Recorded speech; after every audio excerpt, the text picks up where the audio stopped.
આમ આદમી પાર્ટીની સભા સ્થળ બદલાવા છતાં જેમ તેમ સાણંદમાં પૂર્ણ થઈ ગઈ, પણ આ સભામાં જે નેતાઓ આવ્યા હતા તેઓએ પણ ભાજપ અને સરકાર ઉપર પ્રહારો કર્યા, તો બ્રિજરાજ સોલંકી જે આપના નેતા છે તેઓએ પણ પ્રહાર કર્યા.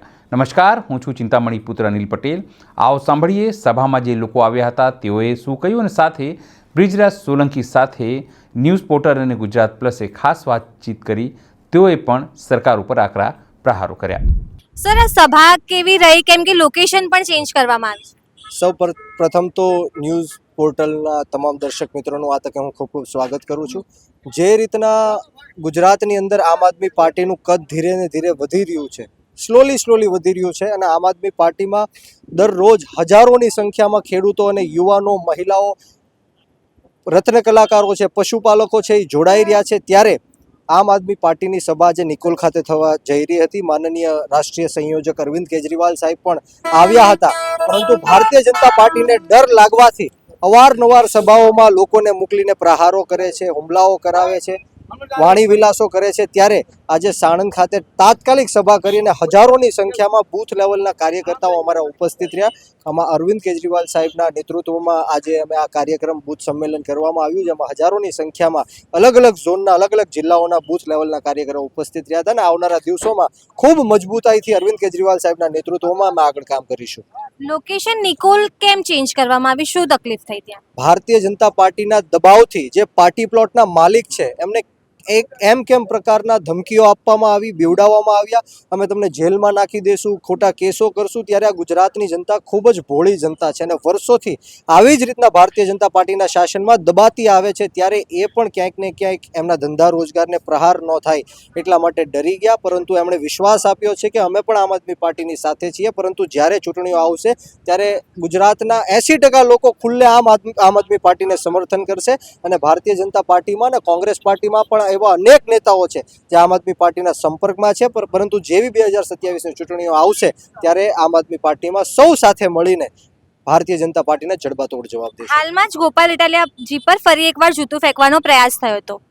ગોપાલ ઇટાલિયા ઉપર વારંવાર જે રીતના વિસાવદરની જીત બાદ સમગ્ર ગુજરાતમાં એક આમ આદમી પાર્ટીની લહેર ઉઠી છે, ત્યારે ભારતીય જનતા પાર્ટી ડરી ગઈ છે.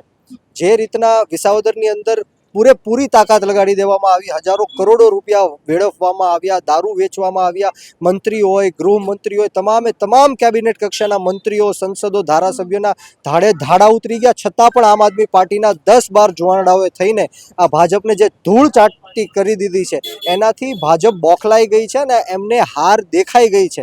હવે ઉલટી ગિનતી ભાજપની શરૂ થઈ ગઈ છે. જે રીતના 30 વર્ષ કોંગ્રેસે રાજ કર્યું, હવે 30 વર્ષ ભારતીય જનતા પાર્ટીના પૂરા થાય છે. એટલે 100% આવનારા દિવસોમાં 2027માં આમ આદમી પાર્ટીની સરકાર બનવા જઈ રહી છે. કેજરીવાલજીની સભામાં શા માટે આજે કેમ આવ્યા છો? અમારે ગુજરાતની અંદર બહુ તકલીફ છે, શોષણ થાય છે ખેડૂતોનું, મધ્ય વર્ગનું, પછી સ્કૂલ કોલેજોની તકલીફ છે, રોડ રસ્તા હજી ગામમાં છે નહીં. હાલમાં પરિસ્થિતિ એવી જ છે, ભ્રષ્ટાચાર, દારૂ, ટેક્સ, એની પાસે કોઈ ધ્યાન આપતું નથી. એટલે અમે માનીએ છીએ કે સારી પાર્ટી આવે, કંઈક અમારો ઉદ્ધાર થાય. પણ ભાજપમાં શું ખરાબી છે? 30 વર્ષથી તો ભાજપ છે. એ તો આપણે જોતા નથી. દિવસ ઉગીને ટેક્સ પકડાય છે. એ તો ઘણી જગ્યાએ દારૂ ઓલા જિગ્નેશભાઈ કહેવાને કે દારૂને જોર કર્યું, પણ કોઈ સરકારમાં તો કોઈ ફેર પડતો નથી. પણ આમ જોઈએ તો હર્ષ સંઘવી જે છે કહે છે કે કાયદો અને વ્યવસ્થા ખૂબ સારી છે. હર્ષ સંઘવી કાયદો ખૂબ હોય તો રોજ ઉઠીને બળાત્કાર થાય છે, ખૂન થાય છે. આજે બોટાદની અંદર એક લેડીઝનું ખૂન થઈ ગયું, 2 દિવસથી લાશ ઉપાડી નથી, બરાબર, હજી ત્યાં પડી છે. તો તમે કહો કે ગૃહ ખાતું વ્યવસ્થિત ચાલે છે? ક્યાં ચાલે છે? એમ કહે છે કે જે કાયદોની વ્યવસ્થા છે ચુસ્તપણે લાગુ છે સમગ્ર રાજ્યમાં. એ તો બેન દેખાઈ જ રહી છે ને અત્યારે. હાલની અંદર મેં તમને વાત કરી કે હરેક ગુજરાતમાં ગામડામાં એક દિવસ ઉકેલે કોઈ બળાત્કાર થાય, કોઈ ખૂન થાય, કોઈ મર્ડર થાય. આ તો બધું ચાલુ જ છે. અમે ન્યૂઝમાં જોઈએ છીએ, કોઈ જોવા તો જતા નથી. અત્યારે ઓનલાઈન જોઈએ છીએ તો અમને ખ્યાલ આવે છે. દારૂબંધીને લઈને શું વિચારો છો? દારૂબંધી તો કડકમાં કડક થવું જોઈએ મારા ખ્યાલ, કેમ કે ગુજરાતની અંદર દારૂ, ડ્રગ્સ બહુ વધી ગયું છે. અને લોકોના ઘર તૂટે છે, એટલે એના માટે કઈ સરકાર વિચારતી નથી. વિચારવું જરૂર છે. કેજરીવાલ કેમ ગમે છે? કેજરીવાલ સાહેબ ગમવાનું કારણ તો એ છે કે એમને દિલ્હીની અંદર તો સારું કામ કર્યું હતું, અને બીજું કે ગરીબો માટે થોડા ઘણા કામ સારા છે એમના, બરાબર. એટલા માટે અને સરકાર બદલાય તો સારું રહે, તો જ કોઈ ગરીબોના કામ થાય. ગરીબોના વધારે તકલીફ છે. તમે શું કહેવા માંગો છો? કેમ આવ્યા છો સભામાં? સભામાં કેમ આવ્યા છો? જો સભામાં તો એ માટે આવ્યા છે કે જે આમ આદમી પાર્ટી છે એને અત્યાર સુધીમાં બીજેપીના 30 વર્ષના શાસનકાળમાં શિક્ષણ, આરોગ્ય, રોજગાર માટે કોઈ કામ કર્યું નથી. પણ આમ આદમી પાર્ટી એવી છે કે શિક્ષણથી ચાલે છે. આ શિક્ષણ, આરોગ્ય અને રોજગાર માટે ધ્યાન આપ્યું છે, અને દેશની ઉન્નતિ માટે, દેશના વિકાસ માટે શિક્ષણ અને આરોગ્ય જરૂરી છે. પણ 30 વર્ષના શાસનકાળમાં ગુજરાતમાં બુટલેગરો, અસામાજિક તત્વો બેફામ બન્યા. તમે સરકાર કોઈ ધ્યાન આપતું નથી કે કોઈ સરકારને એમાં ઇન્ટરેસ્ટ નથી કે દેશ ક્યાં જાય કે ગુજરાતની પ્રજા ક્યાં જાય, એમાં સરકારને કોઈ ઇન્ટરેસ્ટ નહીં. સરકારને પોતાના આગેવાનો, પોતાના નેતાઓને પેટ ભરવામાં ઇન્ટરેસ્ટ છે. ભૂપેન્દ્રભાઈ એમ કહે છે કે સુશાસન છે. ભૂપેન્દ્રભાઈ એમ કહે છે કે બધું સારું છે, સુશાસન છે.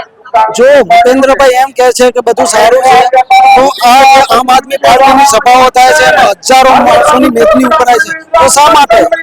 જો બીજેપીનું શાસનકાળ સારું હોય, બીજેપીનું શાસન સારું હોય, તો આમ આદમી પાર્ટીની કે કોંગ્રેસની કોઈ જરૂર જ નથી.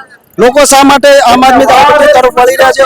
કારણ કે બીજેપીના તાનાશાહી સરકારથી કંટાળી ગયા છે લોકો.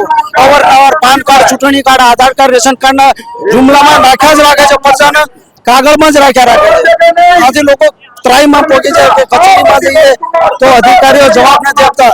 એક નાના એવા આધાર કાર્ડ માટે 5-5 ધક્કા ખવડાવે છે. તમે શું કહેવા માંગો છો? કેમ આવ્યા છો? સભામાં આવવાના કારણ શું છે? સભામાં આવવાનું એક જ કારણ કે કેજરી સાહેબનું કામકાજ સારું છે અને આખા ગુજરાતમાં એમની લહેર છે, અને શિક્ષણ માટે સારામાં સારું, આરોગ્ય માટે સારામાં સારું કામ કરે છે, એટલા માટે. પહેલા નિકોલ લોકેશન હતી, પછી હવે સાણંદ કેમ કરવામાં આવી? નિકોલ લોકેશન હતું એનું કારણ એવું હતું કે ભાજપ સરકાર એમનાથી ભડકી ગઈ છે, એમનાથી પી ગઈ છે, એટલા માટે જગ્યા બદલવાનું કારણ એમને પડ્યું છે. ભાજપ સરકાર સારી હોય કે ના હોય, 30 વર્ષથી વોટ તો તમે એમને જ આપો છો ને? વોટ આપતા હતા, હવે નહીં મળે. અમે હવે આમ આદમી પાર્ટીને જ આપશું. તમે શું કહેવા માંગો છો? કેજરીવાલ કેમ ગમે છે? આપણે ઇન્ટરવ્યુ થઈ ગયું છે. કેજરીવાલ સાહેબને પબ્લિક સુધારો લાવે એના માટે છે. તમે કેમ આવ્યા છો આજે સભામાં? હા તો સર અરવિંદ કેજરીવાલ નો થાય તો સારું. હમણાં શું ગુજરાતમાં કઈ કમેન્ટ બી કરીએ ને આ બધા ફેસબુકમાં બી, તો આ લોકો અમને પકડી લે જાણ કે અરવિંદ કેજરીવાલ નું બિલ સારું હશે ને દિલ્હી અને ગુજરાતનું આપણું બિલ આને આવું કશું કમેન્ટ કરે તો બી સર આવું પકડે છે. ડર લાગે. એટલે તમે એમ કહેવા માંગો છો કે તાનાશાહી તરફ જઈ રહ્યો છે દેશ? હા સર એના માટે હા તો સારું ગુજરાતમાં સારું. પણ આમ જોઈએ તો 30 વર્ષથી છે તો ભાજપ જ ને. ભાજપ જ સારા છે. એના બધું ને એ એરિયામાં આપણે બેસ આપણે બોલે, ધારો કે આપણે પહેરીને નાનકડામાં જઈએ જતા હોઈએ ને તો પૂછે કેમ બે ઉભેલો છે, ચાલ અંદર. આવું થયું છે એટલા માટે થોડું ડર લાગે આ લોકો. એટલે તમે ભાજપ સિવાય બીજી કોઈ પાર્ટીમાં છો તો પોલીસ તમને હેરાન કરે? સારું લાગે થાય તો જો અરવિંદ કેજરીવાલ જો થાય તો સારું ગુજરાતમાં. તમે શા માટે આવ્યા છો આજે સભા? અમે વોટ દેવાનો કોશિશ કરીએ સાહેબ કઈ કેજરીવાલ સારું કરે. બીજા આપણા વોટ આપીને આપણને ફાયદો નથી મળતો. તમે સોચીએ કે આપણે કેજરીવાલને વોટ આપી કોશિશ કરી એમને કઈ શું કરી શકે છે. ભાજપની સરકારમાં એવી કઈ સુવિધાઓ છે જે નથી મળી રહી, તો તમે કેજરીવાલને વોટ આપવાનું કહી રહ્યા છો? પહેલી સેવા તો મતલબ સેવા નહીં એ છે કે ગુજરાતમાં દારૂ બંધી છે, પણ ગુજરાતમાં દારૂ આવે ક્યાંથી છે એ બી તો હશે ને પ્રશ્ન. આપણે એ પ્રશ્ન એ જોઈએ. અને રેપ બે આ થાય છે, પોલીસની સુવિધા નથી. હર્ષ સંઘવી તો એમ કહે છે કે ભાઈ સુશાસન છે, કાયદો અને વ્યવસ્થા કંટ્રોલમાં છે. ના એવું કઈ નથી. એમને ખાલી પબ્લિક પોલીસ વાળા પૈસા ખાય છે એ જ થાય છે, બીજું કઈ નહીં. સેવા બેવા નહીં મળતી આપણે. ગુજરાતમાં આમ આદમી પાર્ટીના કયા નેતાઓ ગમે છે? શું કહે છો? કયા નેતાઓ ગમે છે ગુજરાતમાં આમ આદમી પાર્ટીના? આમ પાલડીમાં અમિતભાઈ, અમિત છે ને આપણે કેજરીવાલ વાળા. અમિત શાહ ગમે છે? હા અમિત શાહ, સોરી અમિત શાહ ગમે છે. કેજરીવાલની સભામાં તમને અમિત શાહ ગમે છે? હા અભ્યાલ ગમે છે, મતલબ સારું કરે છે એના માટે ગમે છે. આપ અને કેજરીવાલની સભાને જે રીતે મંજૂરી ન આપવામાં આવી તેને લઈને જરૂરથી વિવાદ થયો છે, પણ આ અંગે આપ શું વિચારો છો જરૂરથી કોમેન્ટ બોક્સમાં કોમેન્ટ કરજો. એ સિવાય અમારી ચેનલને આપ લાઈક કરો, સબસ્ક્રાઈબ કરો અને બેલ આઇકન દબાવો. સાથે અમારી વેબસાઇટ છે www.gujaratplus.in, ત્યાં પણ જઈને તમે વધુ અપડેટ થઈ શકો છો. અત્યારે માટે બસ આટલું જ. નમસ્કાર.